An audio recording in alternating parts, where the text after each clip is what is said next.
Hey there! In this tutorial, I'll show you step by step how to fix limited access issues on Discord so you can regain full permissions and use all features in 2026. Make sure to follow the instructions till the end. For those who have limited access on Discord, you can simply go to user settings by clicking this gear icon here and navigate yourself to the My Account.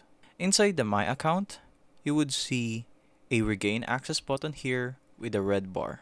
For more visuals, I'm going to show you an FAQ from Discord so you can understand better.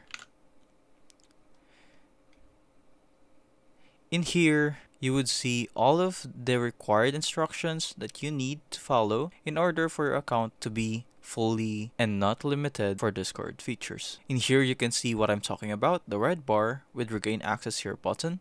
After clicking the regain access button, you will be transported to a website where you can submit a ticket, and this will help you get out of the limited access features in Discord. If this helps, leave a like and subscribe for more tutorials like this.